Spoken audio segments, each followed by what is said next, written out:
लो कहने लगा जी मैं आपका शिष्य बनूंगा, मुझे अपना शिष्य बना लो। परमात्मा ने कहा कि मांस, शराब, तंबाकू नहीं खाना, जीव हिंसा तेरे राज्य में नहीं होनी चाहिए, कोई भी हत्या नहीं होनी चाहिए, गौ हत्या या कोई जीव हत्या, बकरा या आदि कोई नहीं तेरे राज्य में हिंसा होनी चाहिए, तो मैं तुझे नाम दूं। अब सिकंदर लोधी कहने लगा प्रभु नाम तो मैं लूंगा क्योंकि मुझे और कोई ठिकाना नजर नहीं आ रहा, मैं आपका शिष्य बनूंगा। प्रभु एक प्रार्थना है इस दास की कि मैं न तो मांस खाऊंगा, ना जीव हिंसा करूंगा, ना शिकार खेलने जाऊंगा, लेकिन ये पीर लोग मेरे बस के को नहीं परमात्मा, इनके ऊपर मेरी कुछ नहीं चलती।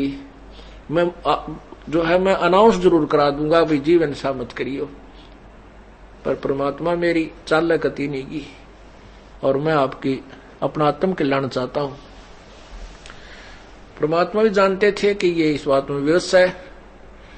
ठीक है भाई तू अपना अनाउंस करा देना और साथ में ये जो करेगा फिर अपनी आप भरेगा।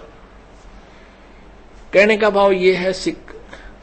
फिर उन्होंने कहा कि जी मांस तो जैसे हम वैसे तो नहीं खाऊंगा, लेकिन प्रसाद रूप में जो मांस हमें खिलाया जाता है, बकरीद और जैसे भी कोई ईद होता है, कोई समागम होता है, हमारा धार्मिक पर्व होता है, उसमें मांस जरूर वितरित करते हैं, वो प्रसाद होता है, वो तो अवश्य खाना पड़ता है।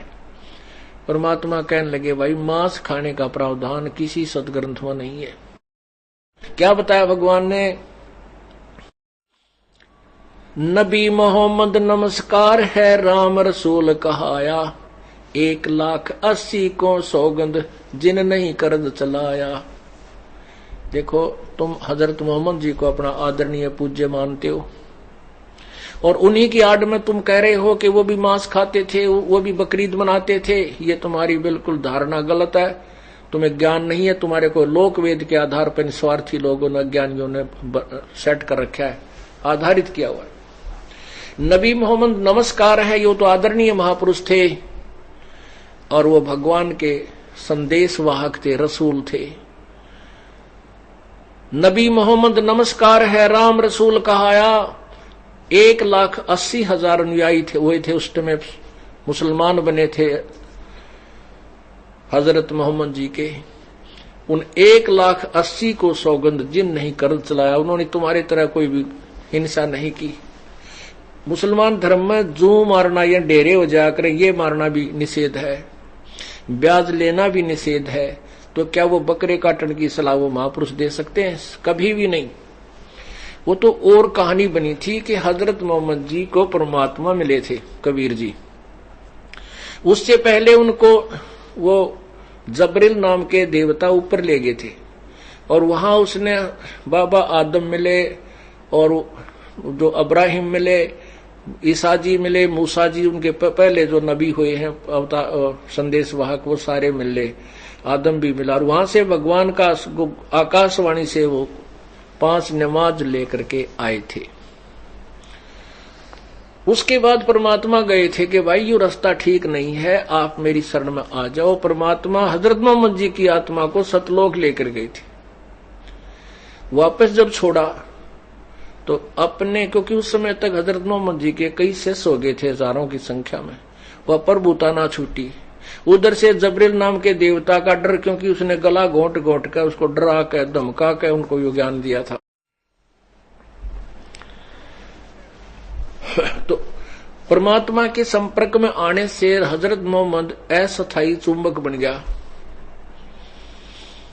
उसमें सिद्धियां आ गई। जैसे नानक साहब जी को बेई नदी से परमात्मा कबीर जी आए थे, वो सतलोक लेकर गए थे, उसके बाद उनको वापस छोड़ा था अपनी महिमा से परिचित करा करके। फिर काशी में वही स्वरूप जो सतलोक में देखा था वही देखा एक जुलाहे के रूप में।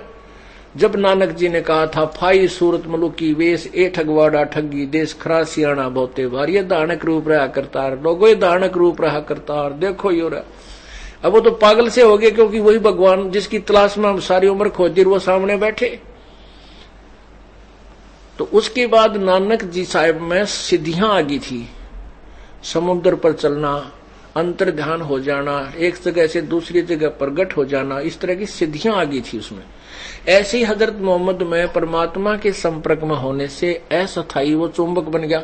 जैसे लोहे को चुंबक के साथ रख दिया जाए तो कुछ समय के बाद वो भी चुंबकीय गुणों से युक्त हो जाता है, परंतु वो अस्थायी होता है, कुछ दिनों के बाद वो समाप्त हो जाता है। ऐसे हजरत मोहम्मद जी में सिद्धि आ गई थी, परमात्मा की बात को वो नहीं माने थे। सिद्धि में उसने देखा कि एक दिन मंत्र पढ़ के अपना जो वो कलमा कह लो, उसने जैसे गायत्री मंत्र बोलते हैं ऐसा मंत्र समझ लो, ऐसा उन्होंने अपना एक बना रखा श्लोक सा, उस कलमे को पढ़ के और उसने एक बकरे का पत्थर मार दिया काकर, और वो बकरा मर गया। उस बकरे का मालिक था गरीब आदमी, भेड़ बकरियां पाला करते उस क्षेत्र में। वो रोने लग गया, नो बोला है पीर जी मेरा तो एक का गरीब का ही बकरा था, यूं मर गया। तो उसने फिर उसको जीने के लिए उसके ऊपर हाथ फेर दिया, जीवाने के लिए अपना फिर कलमा पढ़ दिया, वो जीवित हो गया बकरा। अब वो गरीब आदमी जिसने कति हाथ कान लाकर उस बकरे के देख लिए थे, कति मर गया, ये तो जीवित ही नहीं था। 2-4 और भी थे, पाल इकट्ठे हो गए वहां गवाले हुए, उनके रखवाले, सब ने चेक कर लिया था कि मर चुका है, तो खत्म हो लिया। फिर उनके सामने वो जीवित हो गया, तो उन्होंने जगह जगह जाके गांवों में आसपास में सब जगह न्यू का हमारे पीर जी ने बकरा मारा था, जीवित कर दिया, बकरा मार के जीवित कर दिया। अविरोधी बहुत थे उनके उस समय, क्योंकि उस समय ईसाई धर्म का भी पतन हो चुका था, बहुत ज्यादा लोग ऐसे ही पूजाओं पर लगे थे। इब्राहिम नाम के एक महापुरुष हुए हैं मुसलमान, उस ईसाई धर्म में ही आगे चल के उन्होंने मूर्ति पूजा फिर करने लगे थे। ईसा जी के बाद भी उन्होंने मूर्ति पूजा को बिल्कुल बंद करवा दिया था। उसके बाद फिर भी वो वही पूजाओं पर शुरुआत हो गई थी। हजरत मोहम्मद जी ने उनको बंद करवाया था, लेकिन बहुत विरोधी बहुत हो गए थे। वो लोग कहने लगे भाई हमारे सामने जब माना हम उसको जो जीवित कर दे, हमारे सामने मार के जीवित करे। सब लोग इकट्ठे हो गए, भाई नहीं तो ये कर देंगे वो कर देंगे, अब देखेंगे। तो लोग कहने लगे इस गाय को मार के जीवित कर दे। अब मोहम्मद साहब को तो पूरा यकीन हो गया था कि तेरी शब्द में पूरी शक्ति है, मार भी दूंगा जीवित कर दूंगा, क्योंकि वो बकरे की ट्राई ले चुके थे।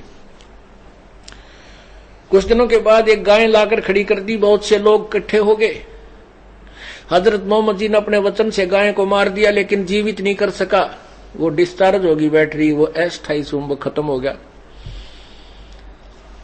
तब कहते हैं तब हम मोहम्मद याद कियो रे, शब्द स्वरूपी हम बेग गयो रे, मुई गऊ हम बेग जवाई, जब मोहम्मद का निश्चय आई, तुम कबीर अल्लाह दरवेशा, जब मोहम्मद का गया अंदेशा।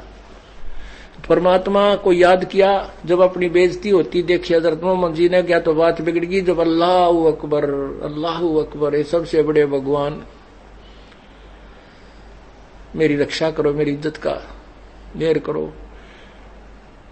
तो उसी समय परमात्मा शब्द रूप में केवल हजरत मोहम्मद को दिखाई दे रहे हैं, अन्य को नहीं। परमात्मा ने जाके एक थपकी मारी, गाय जीवित होगी।